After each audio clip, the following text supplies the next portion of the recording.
The amazing drama you're about to see is a matter of human record. You may believe it or not, but the real people who lived this story, they believe it. They know. They took that one step beyond.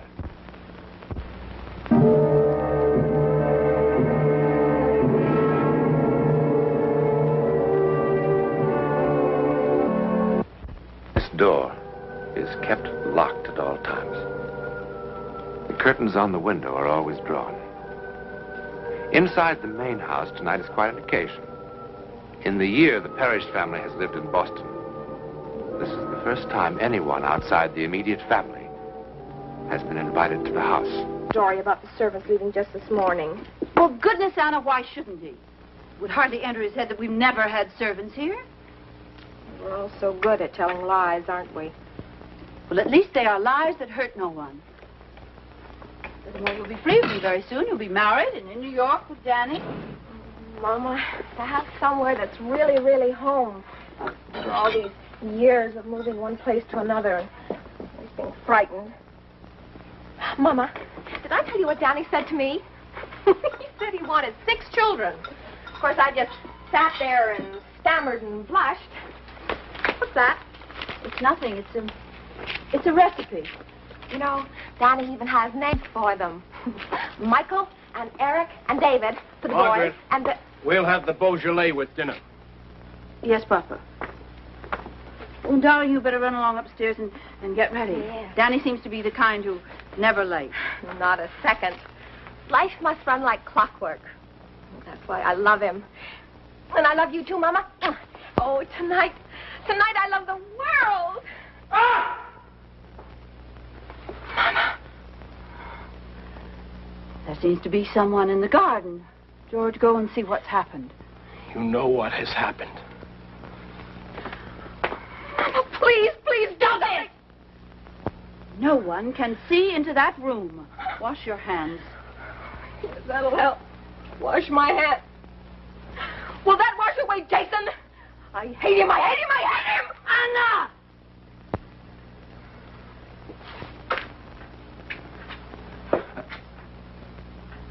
What is it?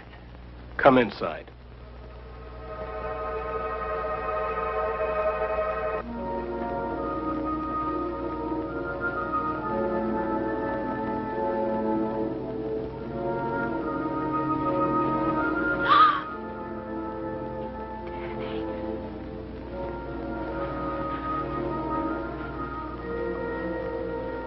Tell me, what is it? Danny, there's nothing for you to be afraid of.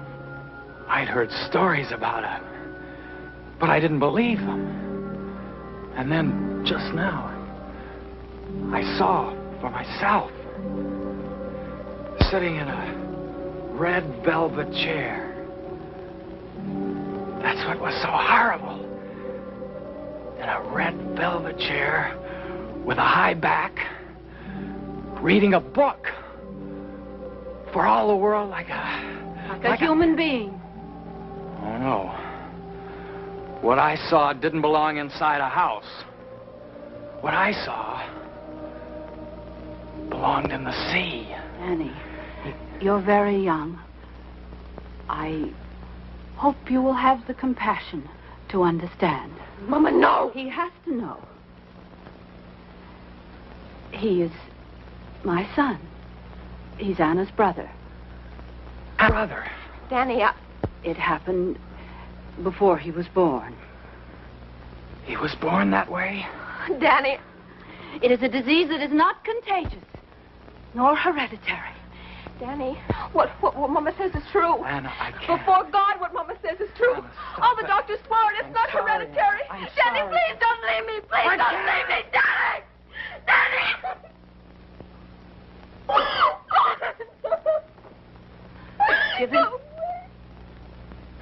Give him time to think. If he really loves you, he will come back. No, he won't. You saw the way he looked at me. He was looking at our babies, and the babies I'll never have because of Jason. I hate him, and I wish he were dead.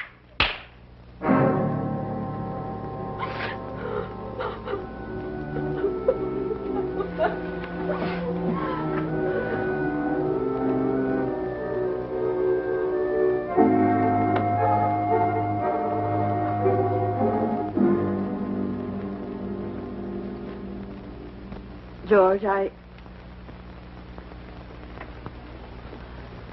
think I shall send Anna away someplace.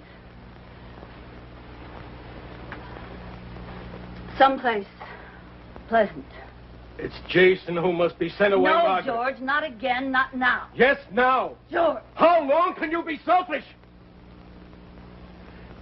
Each time we've had to move, whenever I've had to look for a new job, you know what agony it's been for him. He'd be happier away from us. There are hospitals that would take him. You don't mean hospitals. He's my son, too, Margaret. For the love of God, have some pity for the boy. Pity? Yes, pity! How do you think he feels locked up in the room? I have told you 100 times I will not let him go. And that's always finished the argument, hasn't it, Margaret? But not tonight. No, not tonight. Hush, George. He will hear you. You cannot ask me to give up my life. At last you said it, Margaret. He is your whole life. Not me. Not Anna. Jason. You've no love left for the rest of us. He needs me more. Margaret! I mean what I say. If you don't agree with me now, if you don't agree with me this moment to send Jason away, then I shall leave you.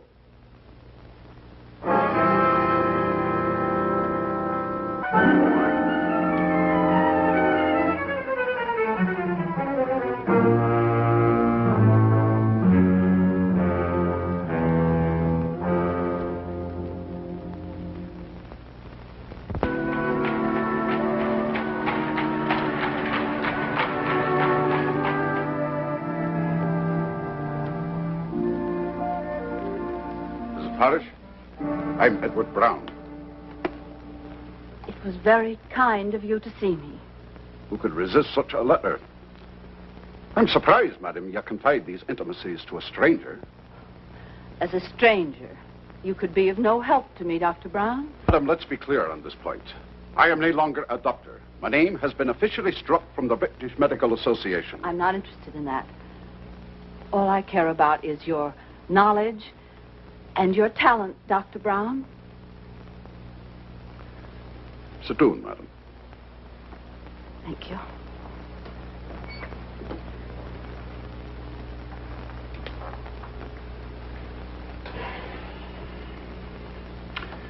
I remember hearing of a few such cases as your son's. Well, other doctors have told me that almost every 100 years a child is born with this affliction.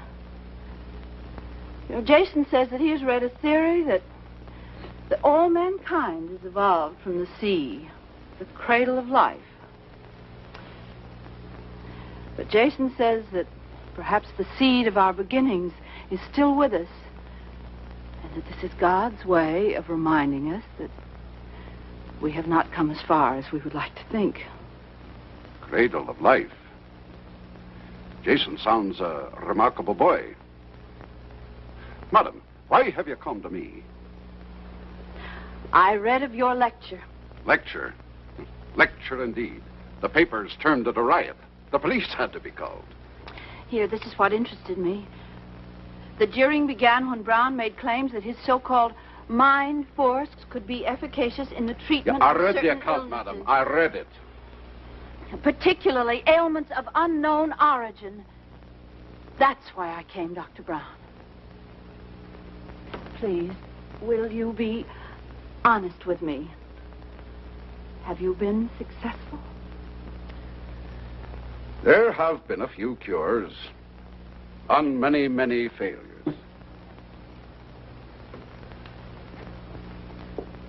What is this mind force? Madam, if I could explain it satisfactorily, I would hardly be in my present position. All I can tell you is that I seem to have developed a kind of power. What it is, I cannot tell you. I'm not the first. There have been others. I think perhaps Dr. Mesmer was the first. This power sounds supernatural. And that would frighten you? I want my son to be well.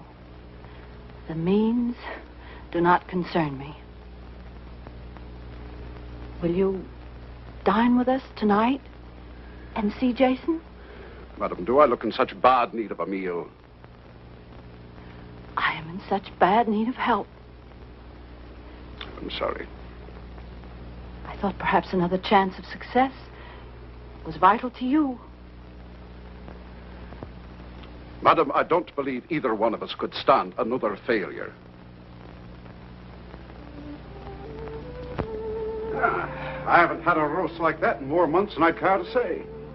Anna, did you hear that? Dr. Brown was complimenting you on your cooking. Mama, Papa wrote that he'd seen Danny in New York.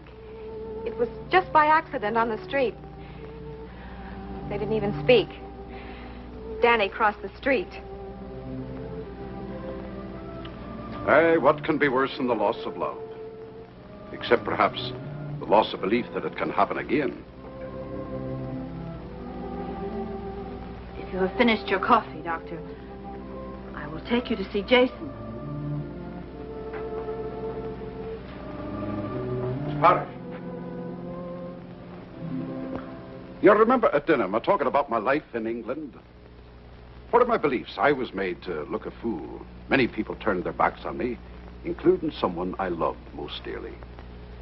But now I'm glad it happened. Now I know there was no real love between us. Someone who loves you will not desert you, no matter how severe the test. Do you believe that? I don't know. Perhaps I could help you to believe. Come, lass. Come and sit down.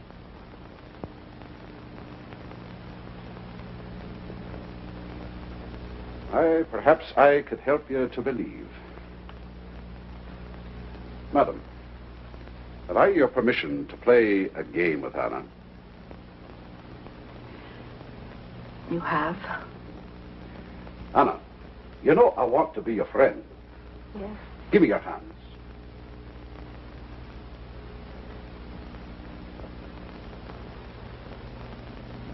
Anna, fix your gaze on a point of light in your ring. Stare at it. Never take your eyes from it. I want you to imagine that I've tied a balloon to your wrist. Imagine that your hand has no weight in it. The balloon is pulling it into the air. Your hand has no weight in it. It can float in the air like a feather. The balloon is tugging up, up, up. That's it. Now, as your hand rises higher, it will come toward your face. Keep staring at that one point of light. Keep staring at it as your hand comes toward your face. You're becoming more and more sleepy. Your poor eyes ache for sleep. But you cannot close them until your hand touches your face. Only then will you sleep. Sleep.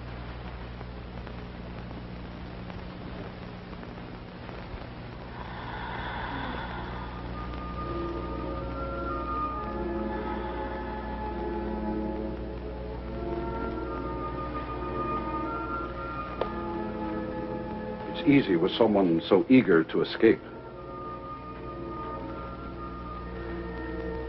Does she hear us? Only me. What sort of sleep is this? Where is she? I warned you. Somewhere to stand it. You remember what I told you about the power the mind has over the body? Let me show you. Anna, now you are even more deeply asleep. You hear nothing but my voice. Yesterday you had an accident in the kitchen. You scalded the back of your hand with boiling water. The skin is still raw and sensitive from the burn. Touch the back of her hand.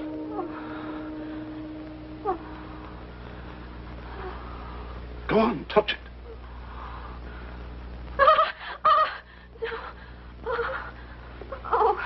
The burn is healed. The pain is all gone. In fact, you have no feeling in your hand whatsoever. The nerves are all dead. The hand is numb. Have you a pin?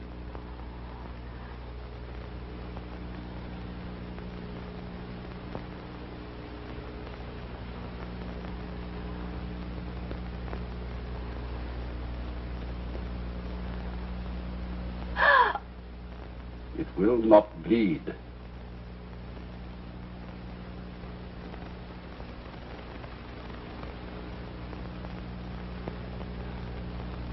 Now the hand is as it was, as if the burn had never been. Anna, listen carefully to me. When you wake up, you'll be as happy as you were before Danny went away. You will not forget him. You will only forget the pain of his going away.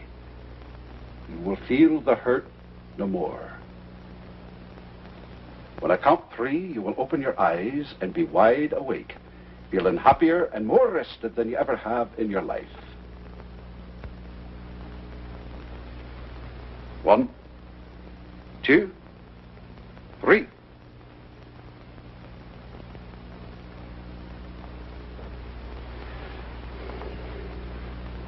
What happened? I was listening to the doctor, and then I... Well, I guess I must have dozed off. Oh, I'm sorry. You must think I'm terribly rude. We'd be a deal healthier if we all took a bit of a nap after dinner. Now, Mrs. Parrish, if you'd be so good as to let me have the key to Jason's room. Yes, of course.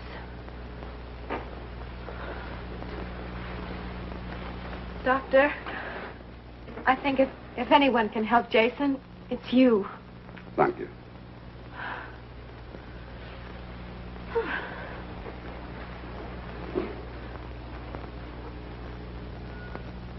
Shouldn't I come with you? You said he was expecting me.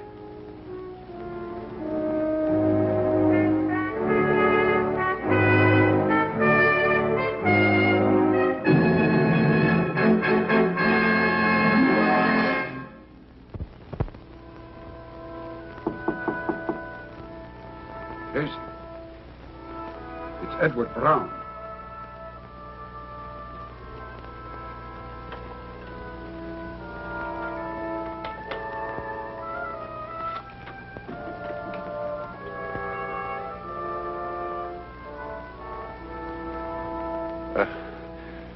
My name is Edward Brown. Your mother's kind enough to still call me Dr. Brown, but then I expect you've heard that story. Jason, I feel very much an outcast, too. Will you remember that? I need your cooperation if I'm to be of help. Remember this, too. We'll be dealing with the unknown. How long it will take and to what end, I know no more than you. It may be frightening, even dangerous. And what is worse, futile. Jason, I failed many times. The decision must be yours.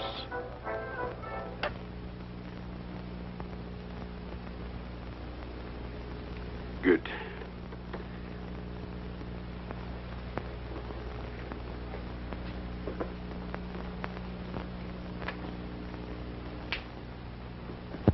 Let's waste no more time. Jason, give me your hands.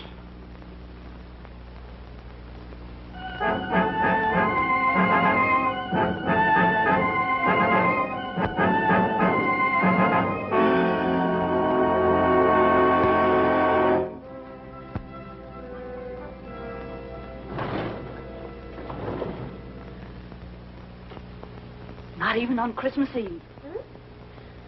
I think I must have been insane to let that doctor talk me into this. absolutely insane. Dr. Brown, I wonder if he ever was a doctor. Mama. Not even on Christmas Eve am I allowed to see my own son. No, Mama. He could be dead for all I know. Now, that's silly. Do you know the last time that I saw him? It was September the 2nd. And Dr. Brown, since that moment, has had nothing to say at all. Well, that is not true. Why, only last week. Last week, what did he say last week? He seemed very hopeful. Then why doesn't he let me see him? You must trust him. Well, I don't. I don't trust him. I think it's all some kind of a hoax. Jason isn't any different. There isn't any change at all. Oh, there's one thing that's changed. I've lost him. Jason isn't mine anymore. Well, that's it. Well, that's what's upsetting you, is it, Mama?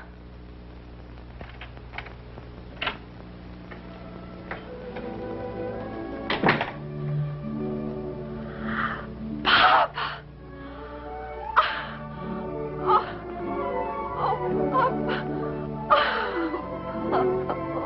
God, you're home.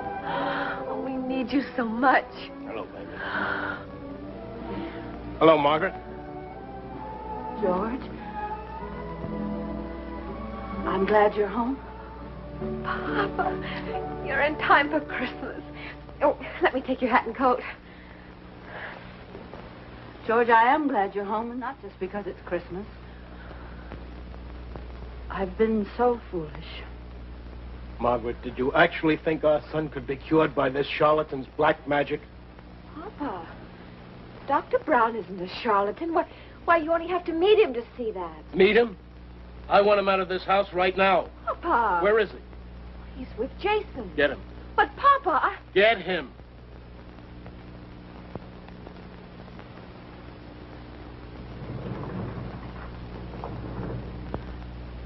I was desperate, George. I know, Margaret. Margaret, I brought someone with me. He's waiting outside. Why? He's from a hospital in New York. No! Margaret, listen to me. No! I've seen the place. No! No, I've lost him once. Never again, never again. Margaret, we'll go down there together. You can see it for yourself. No! I have seen those places, I know. I would rather have Jason dead first. Margaret, all the papers have been signed. No! There's nothing you can do, Margaret.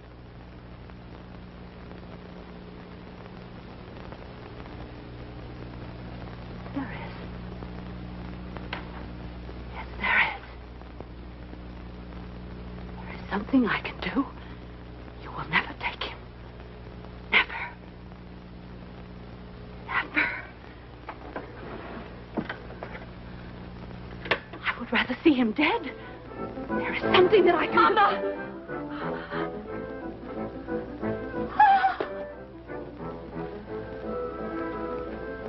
It was Jason's wish to wait till Christmas.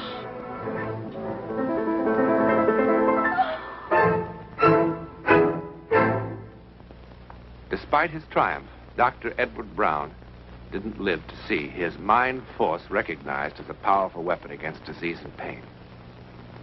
Only recently has hypnosis been officially admitted to the operating theater or to the office of the psychiatrist. Today we accept hypnosis as fact. Who knows? Perhaps tomorrow, telepathy may be fact. Moment of program note about next week.